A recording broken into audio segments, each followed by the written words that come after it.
Circuit 42 would like to thank Pop Culture Paradise, Toy Anxiety, the Spawn Point Gamers Lounge, and Dragon's Lair San Antonio. Hey everybody, and welcome to the newest episode of Super Circuit World here at Circuit 42. We are here with special guest Marc Morisseau, the motion capture manager for a lot of games you've probably heard of, and some movies that, got like a small release, like Ant-Man and the Thor. Never heard of those movies. I want that to be the name of that movie, by the way, the Thor. The Thor, yeah. It's like the what was that? What's that company? They make those really shitty, like direct-to-video ripoffs. Asylum. That's like the Asylum version. The Thor. The Thor. Where he's like a werewolf, science fiction future guy. But his name is still Thor. The Thor. It's like, wait, okay. you just found out my next project. Mm-hmm. Okay, so for those who don't know who you are, those 5 people on the internet who are like, who's Marc? Who are you, and what do you do? So, like as you said, thank you for the introduction. My name's Marc. I'm a motion capture specialist. Right now I'm a motion capture stage manager for Activision at Infinity Ward. And it's a great company, and we're doing great things. And if I say anything that you might think is biased, then just call it biased. Because I am an Activision employee. But yeah, I've been working in motion capture since 2009, 8? Maybe 8. But specifically in gaming and film since 2010, 11 actually. And Right. it kind of makes sense that you work in both because, like a lot of people have said, especially with certain companies like Quantic Dream, who are not sure if they know they're making games or not. We like the games and movies have come so close now that you can easily just transition into working one on the other, just back and forth. That's true. When I first started out in motion capture in the industry, it was for every place I worked for was a service company.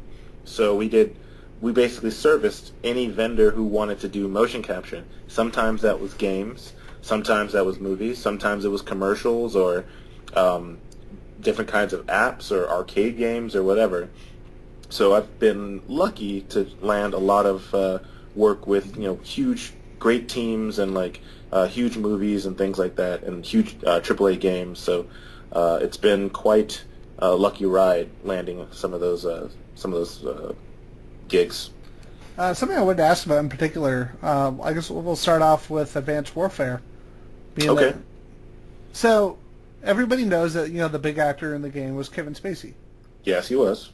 And what I wonder, like somebody like him, I've never really heard about him doing any kind of motion capture work before. Uh-huh. Well, did you get to work with him, and what was that like? I did. You did? Yep, I did get to work with him. So it was actually, so I actually talked to Kevin, or let's call him Mr. Spacey. I talked to Mr. Spacey about whether or not this was his first time, because I don't know if you're familiar with the process, but every morning before a shoot, you do a calibration process with every actor, where they do like movements and things that get their skeleton and their virtual digital double type of thing going in the system before we start shooting for the day. So we always had time with every actor to do this stuff, and so every morning I would talk to Kevin, either on set and behind set, and he was cool. Like he was very down to earth. He was always funny. Sometimes he was too funny, and sometimes I think he likes dirty jokes. He kept if there's another guy on the cast, Troy Baker, and I've met Troy. Yep. Yes, there were days where it was a contest who could reply to the dirtiest joke with a dirty joke, and it got pretty dirty sometimes, and that was always entertaining. Maybe that's why Kojima got him in trouble. Yeah. But Mr. Spacey was great. He was there. I can't remember how long we shot, but basically Sledgehammer paid our studio to do the cinematic scenes that took place in the game. So those pre-rendered cutscenes, we shot all those at the stage that I was working at. And for that shoot, I was a stage manager, like I am now at Infinity Ward. So it was cool because I actually, after working on Advanced Warfare, I met a lot of the same guys who were from Neversoft and some other places while on that shoot, and I met them here, and now they're part of my team, and it's fantastic. And something tells me that it was a lot easier, that it was pretty easy to work with Troy, considering he had just come off The Last of Us. Well, I mean, I've known Troy for a long time. Yeah. I met Troy on Resident Evil 6 back in 2011, and I that was forgot he played yeah, he played Jake. Yep, he played oh god, Wesker Son. God, the internet is going to hate me now. And so I met him way back then, and then I worked with him right before Advanced Warfare on Shadow of Mordor. So it was me and Troy. Yeah, it was no surprise.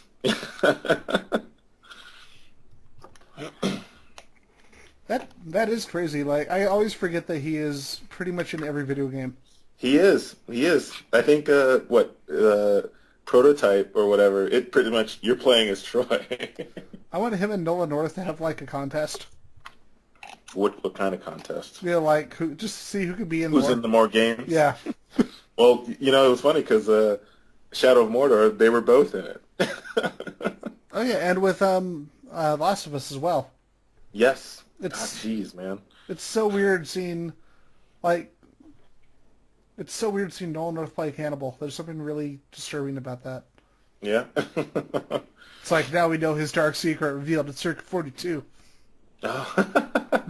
Oh, do you know how this just comes to me because it's one of the things that I remember specifically about Troy, specifically up on the Shadow of Mordor shoot.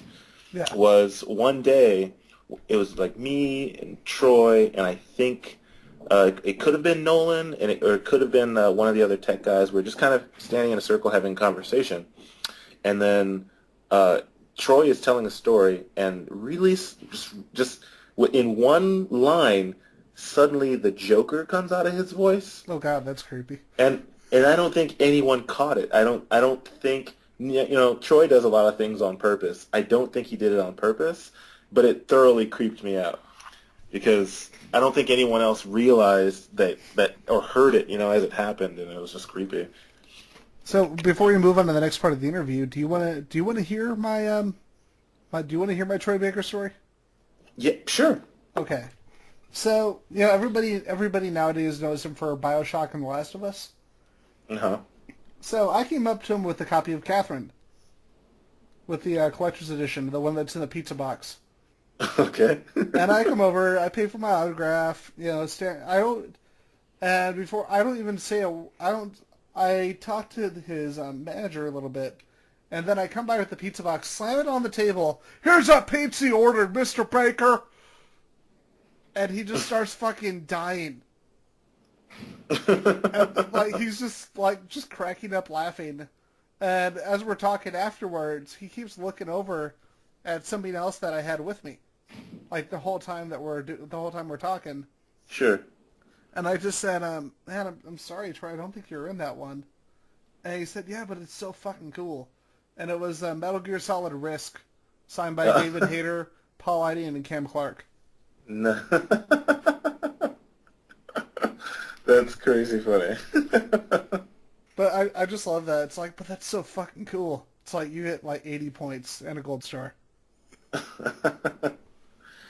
So you were before the show. We were talking about how you moved from Detroit to L.A. Yep. How did you get into motion capture, and how did you end up in L.A. working on all these games and movies? So I started I was in a 3D animation program at my school at the University of Michigan, and I was doing my senior thesis project, which if you're familiar with like keyframe animation, I was in a keyframe like a 9-minute story with like 9 characters, and one of my advisors wisely said, you should look into the motion capture lab to do your characters because that's going to knock out a lot of animation really fast. And I said, okay, sure. So he gave me all this like resource material, sent me to the 3D lab, and I started messing around with the mocap system and like learning about it, and I just loved it. And then I shot my senior thesis project, motion capture, and then after that, I just basically stayed around the area so I could continue after I graduated to continue learning more about motion capture. And so I got hired at the school. I got hired to help design a motion capture class, the first of its kind at the time, and basically did a lot of motion capture research for the school, and it was great. I did that for about 2 years, and then one day I just decided, I really want to work on games. I need to go to LA where there's all these game studios and motion capture companies, So I kind of gave them the choice of like, well, you can make me a full-time professor for motion capture, or I need to go to LA. And they said, well, we can't make you a full-time professor. So I said, okay, I'm going to go to LA. So I got online and I started looking at companies that provide motion capture in Los Angeles. Because there's, I think, like at the time, there's like really just 1 or 2 in Detroit or in the Detroit area. But I really want to work on games. So I found this company. I was familiar with their work, and I sent their company an email that it's basically like 1 or 2 lines that said, quote, hey, I know what you guys do. I love your work. It's fucking awesome. I want to work there. That's kind of that's all I really wrote. And the CEO of the company at the time emailed me back the next day and said, can you do a Skype interview? I said, sure.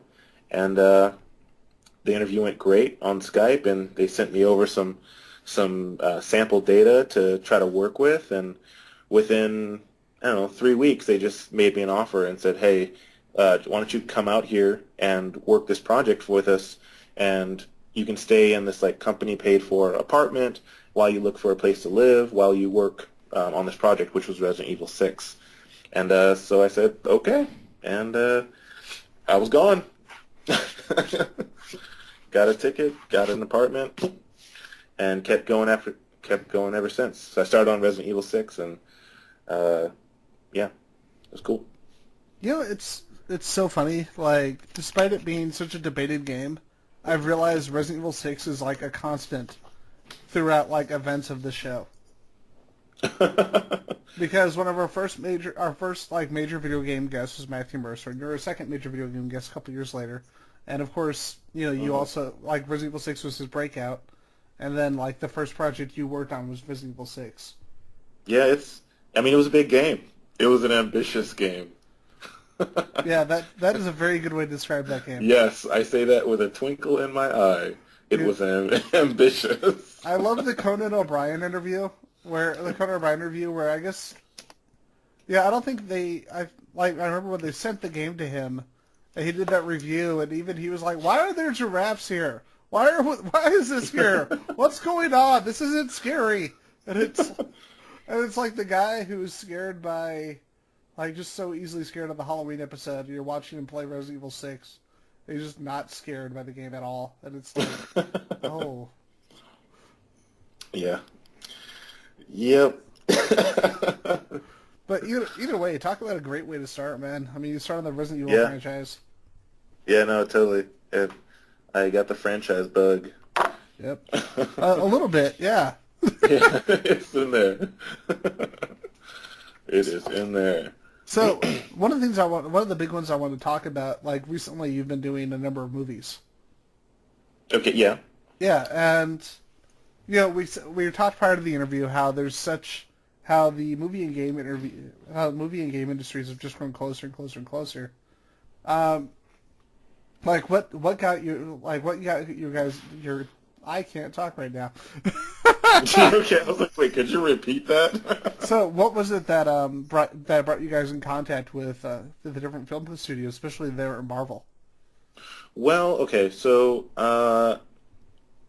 more recently, before I was at Infinity Ward, I was at two different companies before that. One was actually a VFX company called The Box Creative, and they're doing awesome work. They did awesome work on the most recent Maze Runner, as well as the first Maze Runner and a couple other things.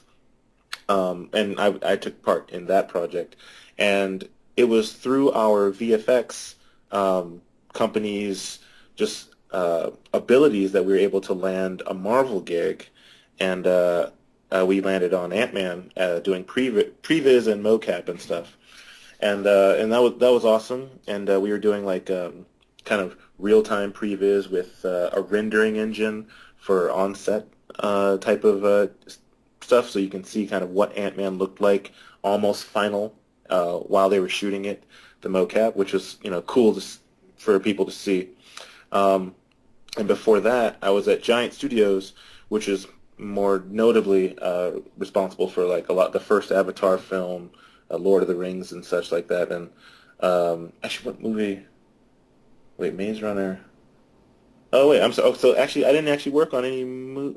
I don't remember working on movies at Giant. I worked on a lot of games. Well, you worked on Thor 2: The Dark World, right? Well, so that was before that.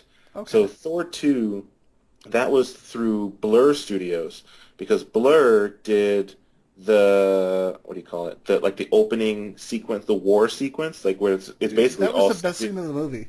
It was the best scene in that movie. Because the moment they got to Earth, I'm like, really? Can we go back to like the greatest Dungeons and Dragons game ever?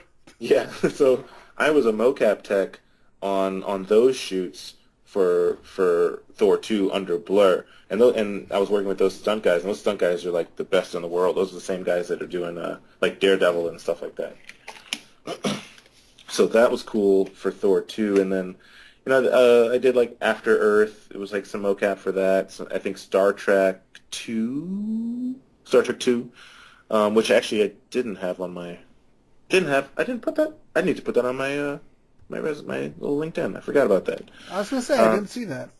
Yeah, I was like, Star Trek. Yeah, I totally didn't see that, or didn't put that in. Sometimes I have to like read my resume to remember all the things that I've done. Yeah. Hey, it's okay. I can't. As we know from 5 minutes ago, I can't words all the time either.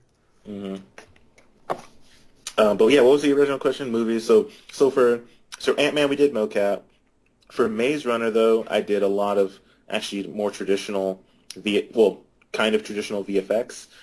When Maze Runner, the first movie, came out, they had a special screening of the film, but wider, and we used real-time rendering engines to render the extension of the movie. So, I have shots in that film that I basically kind of recreated the environment so that we can render it wider. And there's a lot of good people that worked on that. Actually, not a lot, but a few good people who worked on that project to make that a reality. That was awesome, too. So I've heard the giant robot scorpion was kind of temperamental to work with. Is that true? Oof. You talking about the Griever? Yeah, I heard he was kind of a jerk on set, kind of prima donna. Well, I know that in CG he was a jerk. I can only imagine on set he was a jerk too. Yeah, I saw a review of that movie where they couldn't remember the characters' names. They're like, Robo Scorpion happens. Yeah. Robo Scorpion. Yeah, the Robo Scorpion was pretty much the worst part about working on the film. Yeah. Just from a technical standpoint, I'm just glad I didn't really have a lot of those shots. See, now I want to hear why it was the worst part. Well, I can't say too much without sounding like I'm throwing a particular company under the bus. Okay. But what I can say is our company at the time, the Box Creative, the company I was working for, we were brought in late in the game. Like the movie was going to come out in 2 weeks, and they wanted to basically extend the movie visually. And so the company that worked on the VFX before just kind of gave us a pile of CG assets with no organization, no folders, no nothing. And so you're talking about, you know, terabytes and like hundreds of thousands of files across CG assets and textures and scripts and things. And some things could only be rebuilt with scripts that we were not allowed to have.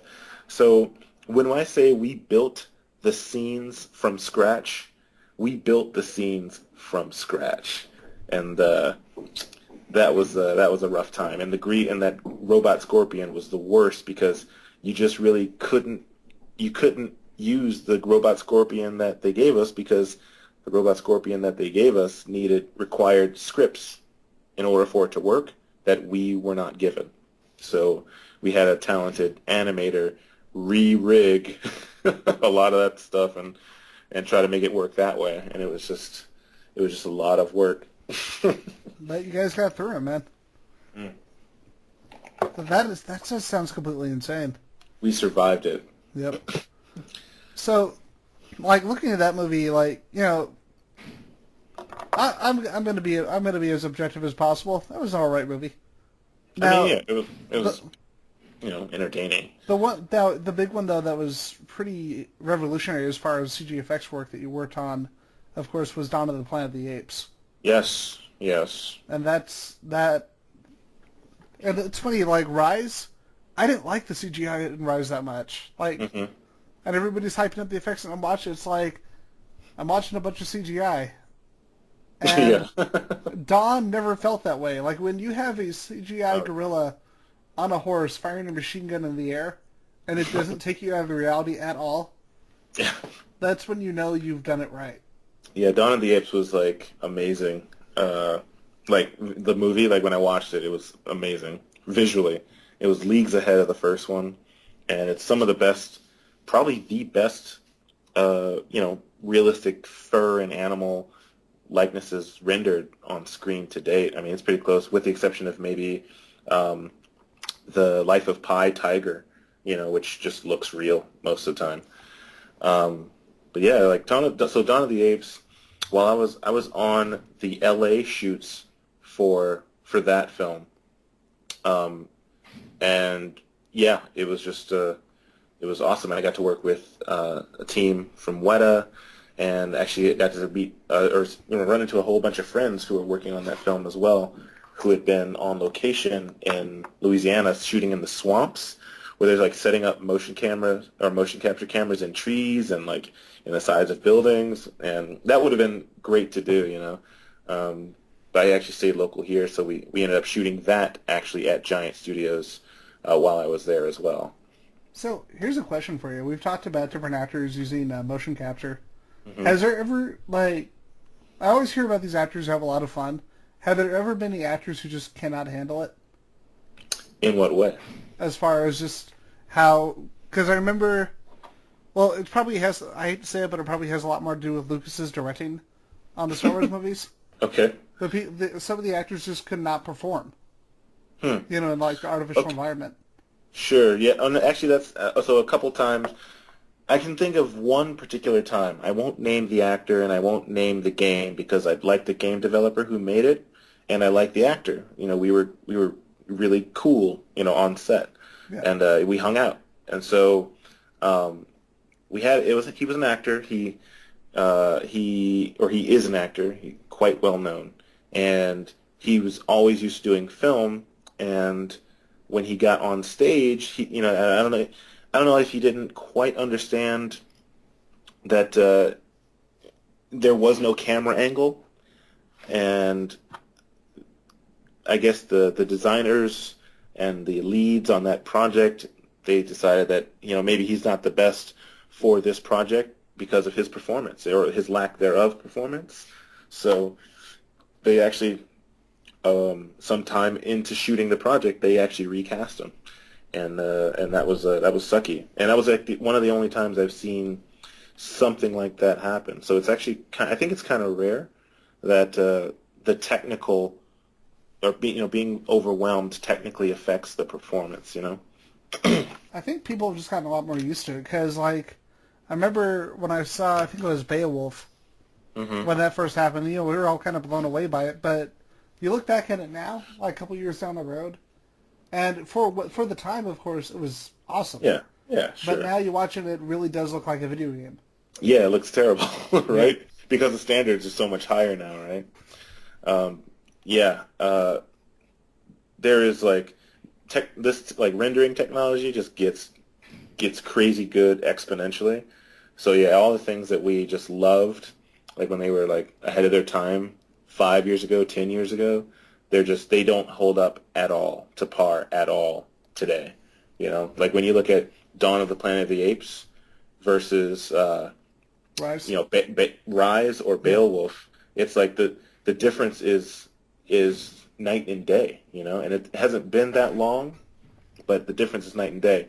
And I suspect that a year or 2 years from now, when the third Apes movie comes out, it will be even better than what they did with Dawn of the Apes.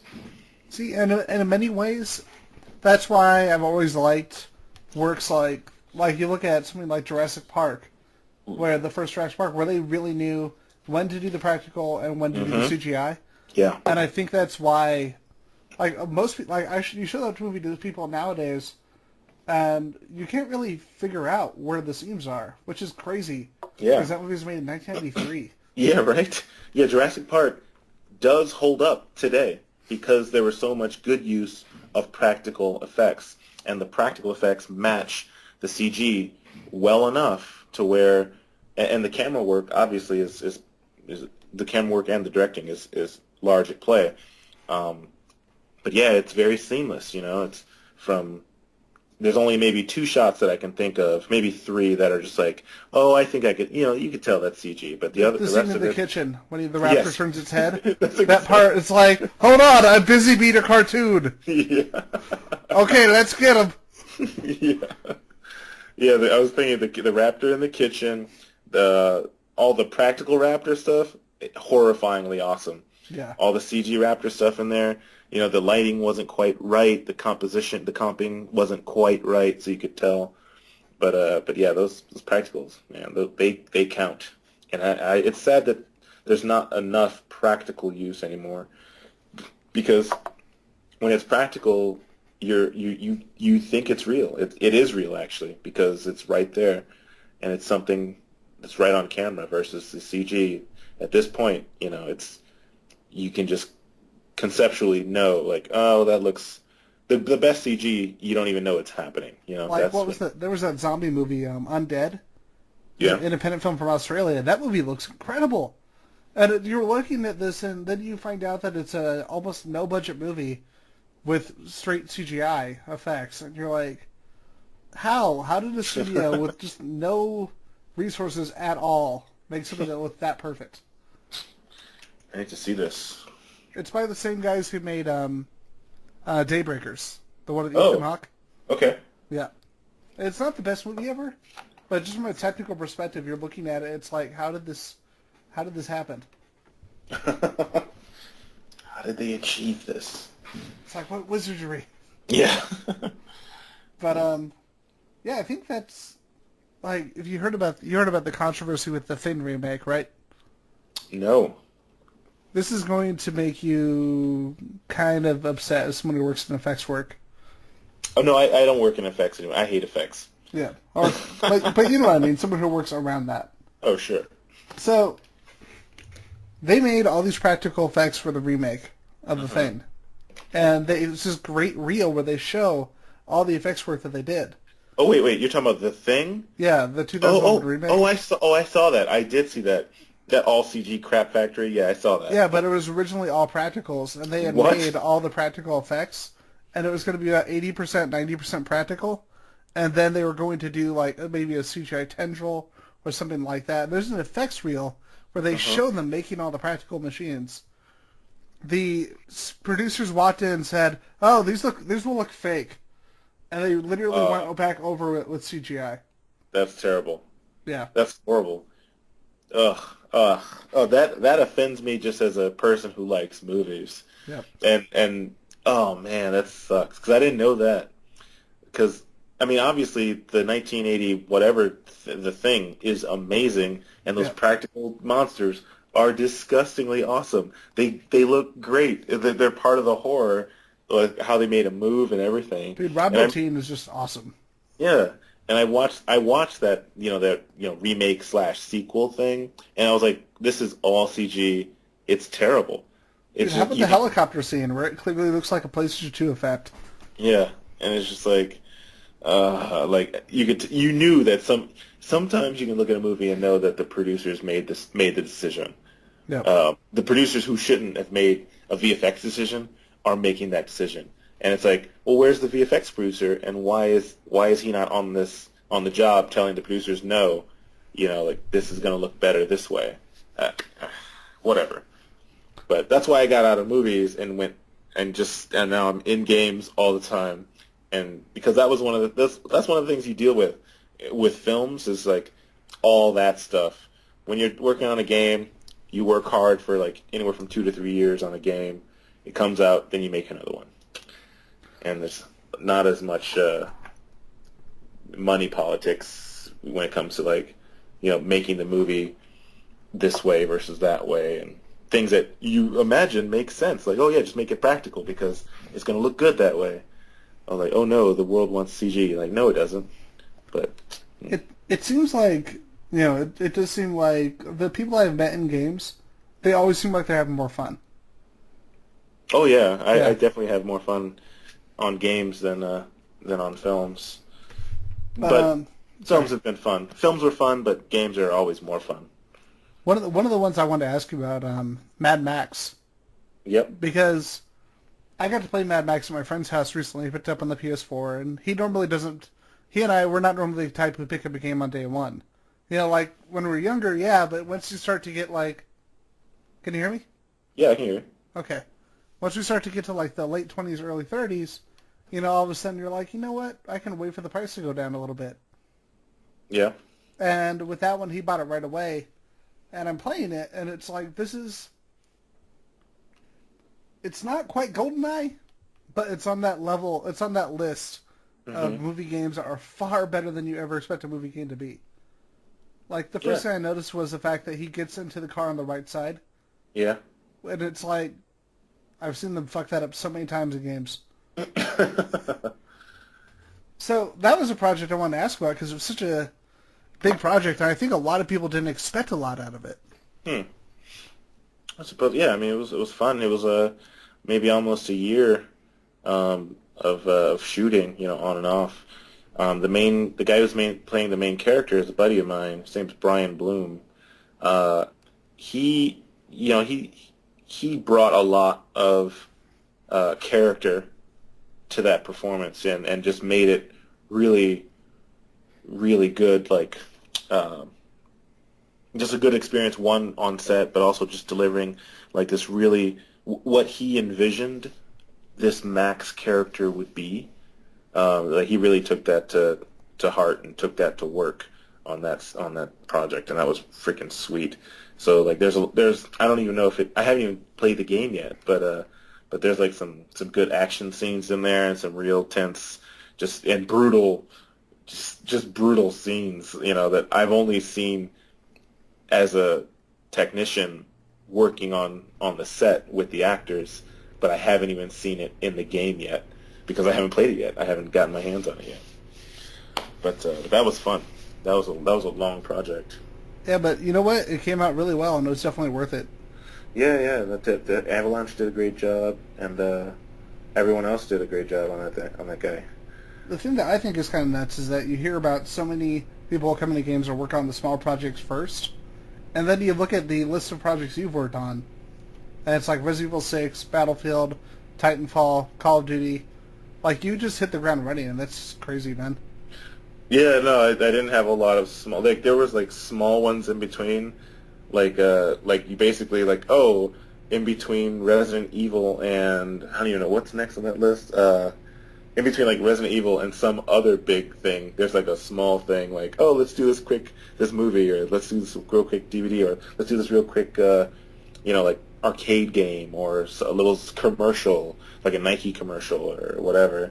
So, but it was definitely like a super lucky landing such a big project right out of the gate. And working on Titanfall, like that was kind of right after Resident Evil, because that was a long project. They worked on that for a while, and I came in. I started helping with that maybe a year into it, maybe a year and a half, maybe even 2 years into it. So they were already still doing stuff, or they had already started doing stuff, and then I helped them for like a year and a half to 2 years after the fact. So they were working on it for a long time. Honestly, just like playing a little bit of the game, it just seemed exhausting. Like just some of the action, it just seemed like the like just looking at it, like the mocap must have just been crazy. Some of the stuff you guys did. Yeah, like there's one performer, his name's Kevin. He did a lot of the like Titan mocap, and he did a lot of that stuff on stilts. So like he's like doing, running and jumping and all these different cinematic, actions and stuff on wearing stilts, and it's just crazy. And he's definitely super talented. He was also he was in Avatar, and he was Adam the robot in Real Steel. So I mean, he's got a lot of mocap experience, especially like on like strange things like stilts. So he was a trooper on that. He was cool. And yeah, I met him on Resident Evil 6 as well. I met a lot of people on Resident Evil 6. I remember, wasn't it kind of Avatar and Heavy Rain kind of started the whole like full like facial mocap? Yeah, like, that was kind of the beginning of that. And it's crazy how it's just become a standard now, and just the idea of it seemed nuts back then. Oh yeah, like like it was kind of pioneered and developed around the days of Lord of the Rings, and then when they realized what they had, Avatar just ran with it. Like, okay, let's make this new and huge, and let's do it on a huge scale on purpose. Let's plan it this way. And then now, after Avatar comes out, now it's virtual production. Everyone's expecting that as their standard, Yeah. It's funny because like on Resident Evil 6, we were still shooting games the same way everyone had been shooting mocap games for a while, where you did body mocap on the stage and facial mocap in a booth. Everyone had that setup. And then after Avatar, basically everyone wanted to do facial capture at the same time they were doing the body capture, and it basically obliterated the idea of like shooting face alone in a booth. And we went from shooting it traditionally on Resident Evil 6, and then boom, right after Resident Evil 6, we did like all this R&D into getting our stage to basically operate the same way Avatar was shot their films, where facial capture and performance and sound and all in one right on stage. So it's a huge shift in the industry at that point across games to try to get the same process going that they did on that movie. It was a huge undertaking for any company. It is crazy though, because like with any new technology, like we were talking about Beowulf earlier and how that became the standard. And then you talk about this and how it's become the standard. So, as far as experiences, what was your favorite experience working on a game? Not necessarily the game, but like just particular experience, particular moment while working on a project. Ooh, oh man, that could be so much. Name a few. Oh, Jesus. The show's about you, man. Okay. All right, let's see. Let me just look at this list real quick. All right, well, okay, so Titanfall was just cool because I didn't know what it was for 2 years. Like, I had no idea. But it was cool, like, to help, like, taking, doing what I could to participate in the shoots and stuff, and, like, all the guys on the stilts and the stunts and all that stuff. It was fun working with the Respawn team. So that was super cool, just in general. Ant-Man, well, let me think. Shadow of Mordor, that was cool, just because, I got a lot of time to, like, just talk with some people that I knew, like Troy, and we talk about different things and like talk about like sword moves that he was doing and things like that. Definitely the Kevin Spacey stuff. Kevin Spacey once like told me like it was like a dirty joke, and he got me. He got me to blush once, so that was pretty epic. And it was actually on stage, so everyone saw it and heard it. So it was entertaining. Um, on Wolfenstein, my supervisor was kind of fresh from Weta and working on Avatar and I think the first 8 movie or whatever, and he taught me a lot, and that was just a great experience learning from that from someone from that team and learning things at that caliber. That was cool. Oh man, Dawn of the Planet of the Apes was awesome. I mean, it was just fun working with that stunt team. I mean, the whole thing was fun, but the stunt team, it's like some of the best stunt guys in the world for like gymnastics and like parkour and just crazy stuff. I mean, they wake up doing backflips, and that was insane. Just having to work with them was cool. Definitely what I'm working on now. Oh, Advanced Warfare was, yeah, like I said, Advanced Warfare was great, and the working at Infinity Ward, that's like basically the cherry on top. Oh, Battlefield was great too. Battlefield made a lot of good friends, and built a lot of cool stuff for that shoot. Oh yeah, we did some crazy. Did you play Battlefield 4 or see any? I did other actually. scenes? Unfortunately, I haven't really been. I didn't get to play a whole lot because I've hit that point where I'm working so much that I don't get to play nearly as many games as I want to. Yeah. But from what I played, I really enjoyed it. My favorite level is actually still where you have to go on the submarine. Oh yeah. Well, not the submarine, the sinking ship. Yeah, no, I remember that. Yeah, that was but that yeah, it's all fun, man. I can't even imagine one particular moment. I mean, oof, it's just too much. And yeah, it's just too much. But I always enjoy working with stunt guys. Stunt guys is where the action happens, and I enjoy watching, those guys. So I've had the fortunate luck to work and watch the guys who are, doing all the Avengers movies, the Daredevil, Iron Man, Spider-Man.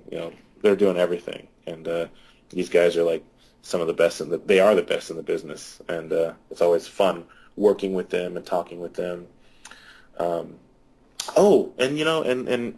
because I had like the luck to work a lot with Blur, I got a lot of time just on stage working mocap stuff with Tim Miller, because he would direct a lot of projects for his company, and he's the current director for Deadpool, and like it's funny how just having conversations with Tim and like listening to him talk. He's a really smart guy with like really great ideas. It's kind of funny. He's so smart. It kind of puzzles me. Like he's doing a Deadpool movie, but then I remember he's a dude. He just loves good action, and having conversations with him is always fun, and I've enjoyed them all the time. So that's probably one of the shining moments. Particularly once I asked him about his tattoos. That was apparently I don't want to talk about his tattoos, but his tattoos apparently have no particular meaning, and that blew my mind because he has a lot of tattoos. It's honestly that actually makes sense what you said regarding the Deadpool movie, because as I'm watching the trailers, there's more and more references to what I consider the better Deadpool stuff, like the Joe Kelly stuff from the '90s. And the Joe Kelly run was the best Deadpool run, and he's kind of like there were a couple of years there where if you know the comic writer Daniel Way, where Deadpool, it was right after X-Men Origins came out, X-Men Origins Wolverine, and it became Deadpool's the meme, he's funny, and like the comic books were becoming that for a while, and I was really really glad when I didn't see anything from the Daniel Way Deadpools in the previews. Right. Like at all. Yeah, no. No, they have a good plan for this, so, and Tim's been working on it for a long time. So I have high hopes. So before we wrap up the show, and because I know there are a lot of people who are trying to get into the effects industry, trying to get into effects with mocap, and what is just an average day like? Oof. What is just an average day going to the studio? Well, it's awesome because there's like almost no such thing as a average day. An average day. Hold on. Okay, so an average day could be if it's on set. You're waking up kind of early in the morning. You're going to stage. You're with your team. You're basically setting up a mocap stage, getting actors suited up, talking to like animation leads and directors and producers and whoever to make sure you get what you need for the production that day, whether it's CG stuff or props or whatever. And it's just like being on a movie set, except it's in a closed bubble. That's essentially what a mocap stage is. It's a movie set inside of a closed bubble. And instead of going to different locations, you basically build the locations. You could build like 10 locations on the stage over the course of a day to shoot shots on.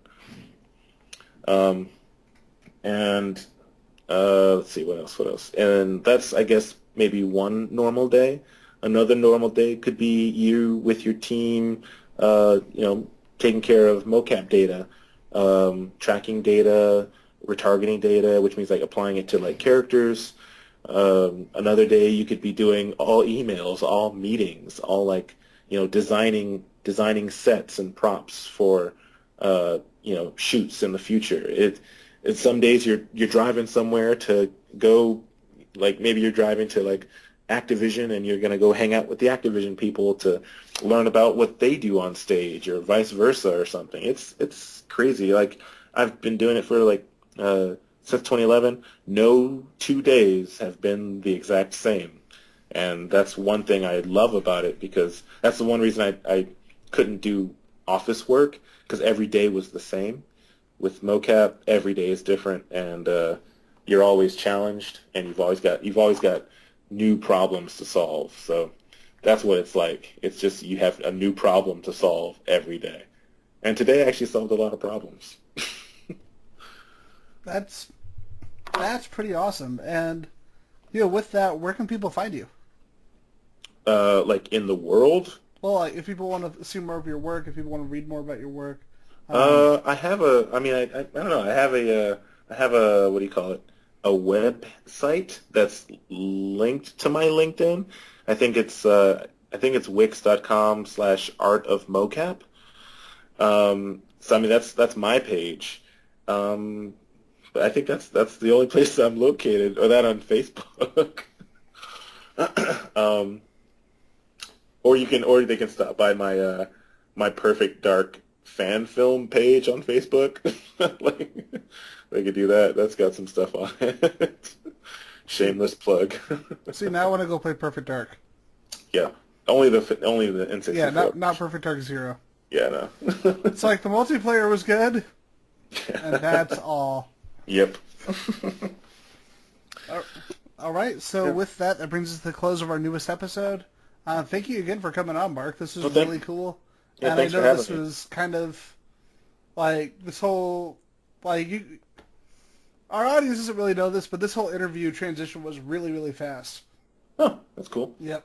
But yeah, thank you for coming on, especially like just a few days prior and doing this with us, man. No problem, man. Have me on anytime. All right, and so with that, we are at the end of our newest episode. Thank you, everybody, for listening. Keep playing video games no matter what your parents tell you.